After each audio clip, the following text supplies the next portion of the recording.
Alhamdulillahirrahmanirrahim, masih di Islam itu indah dan alhamdulillah di kanan dan kiri saya ada guru-guru kita yang tercinta yang siap menjawab pertanyaan yang sudah masuk ke media sosial Islam itu indah. Langsung aja kita jawab pertanyaan yang pertama ya Ustadz ya, Ustazah. Ada dari Feni Fitria. Assalamualaikum Ustadz Ustazah, saya mau tanya, apa benar kalau kloset sama keran wudhu di satu tempat itu kita tidak boleh menyebut nama Allah? Nah langsung saja dijawab oleh Ustadz Syam, silakan Ustadz. Masya Allah, berkata Syekh Utsaimin bahwasanya Imam Ahmad pernah memberikan fatwa ketika kita masuk ke dalam kamar mandi, berwudu di dalam kamar mandi sedangkan ada kloset di dalamnya, maka kita tetap menyebut nama Allah tapi dalam hati. Tapi di dalam hati. Jangan sampai kita tidak mengingat Allah. Dimanapun apapun yang kita lakukan selalu mengingat Allah. Yang dilarang adalah ketika kita melafalkan nama Allah di dalam kamar mandi yang di dalamnya ada misalnya tempat kotor misalnya kan atau tempat pembuangan di dalamnya, tempat buang air kecil atau tempat buang air besar di dalamnya. Maka kita tetap mengingat Allah, mengucapkan nama Allah tapi di dalam hati. Seperti hamdalah. Ya? Misalnya bersin ya, kata Imam Ahmad kalau misalnya dalam kamar mandi kita bersin, maka alhamdulillahnya dalam hati. Berwudhu di dalam kamar mandi, maka bismillahnya semua di dalam hati.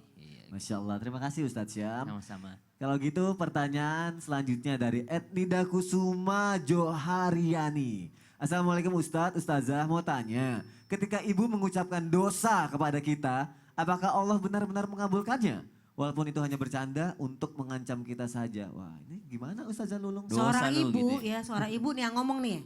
Seorang ibu ketika berkata kepada dosa kamu, dosa. Padahal dia maksudnya bercanda. Di dalam kitab Nasoil Ibad ya, bahwasanya jagalah lisanmu dari berkata-kata yang bercanda maupun yang tidak disengaja. Karena apa? Dari perkataan itulah terwakilkan segala bala. Kalau dibilang dosa, jadi dosa terus anaknya. Waduh. Jadi jangan macem-macem dengan kalimat, apalagi seorang ibu kan keramat.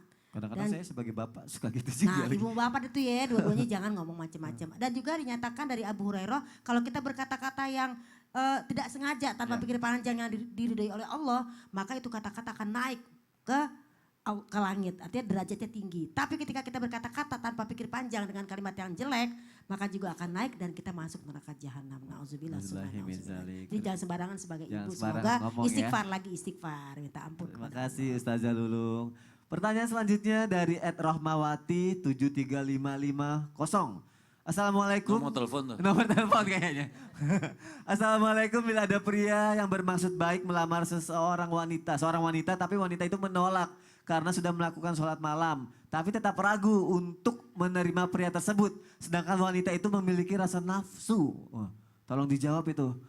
Maksudnya? Habib Muhammad. Maksudnya gimana tuh? Jadi ada yang ngelamar tapi ditolak. Udah sholat malam juga tetap tolak. Tapi wanita itu memiliki rasa nafsu. Saya juga bingung itu maksudnya gimana ya. Mungkin Da ma yaribuk ila ma yaribuk fa inna sidqa yunji. Kata Rasul sallallahu alaihi wasallam. Habib, saya perjelas. Ya, setelah saya baca-baca, maksudnya ternyata ada laki-laki yang melamar, tapi dia sudah salat malam, tapi ternyata di salat malamnya itu tidak diindikasi bahwa itu adalah Petunjuk. jodohnya. Oh iya, Gitu. Ya, tapi di nafsu. Perempuannya nafsu. Iya. Perempuannya nafsu. Jadi mohon penjelasannya. Artinya begini.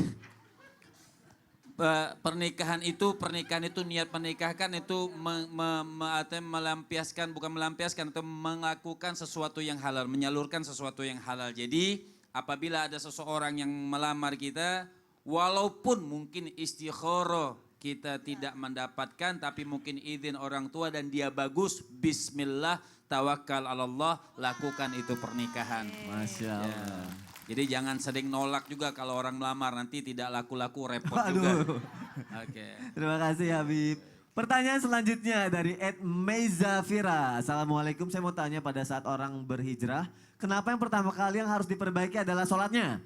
Dan bagaimana cara untuk tingkatkan takwa agar tetap istiqomah? Gimana Ustaz Maulana? Salatu imanuddin, salat itu adalah tiangnya agama. Kalau kita berbicara tentang bangunan, maka sahadat adalah pondasi, tiangnya adalah salat, dindingnya adalah zakat, pagarnya adalah puasa, maka haji adalah atapnya. Jadi kalau orang mau memulai hijrah, perbaiki salatnya.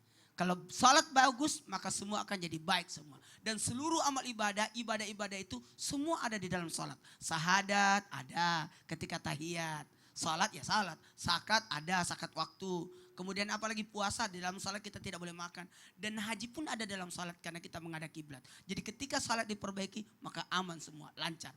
Cara meningkatkan takwa, salat. Sholat kuncinya, Masya Allah. Terima kasih Ustadz Maulana dan terima kasih untuk guru-guru kita yang ada di sini. Terima kasih sudah menjawab pertanyaan yang sudah masuk ke media sosial Islam itu indah. Mohon izin Ustadz Maulana boleh kembali lagi ke tempat duduk. Habib jangan kemana-mana. Habib selalu buru-buru mau duduk. Habib. Habib gongnya Habib yang gongnya nih, gongnya. Ini jamaah penasaran. Yang terakhir apa Habib? Silakan Habib. Terakhir, Assalamualaikum warahmatullahi wabarakatuh. Belum dijelasin dulu sifat terakhirnya Habib.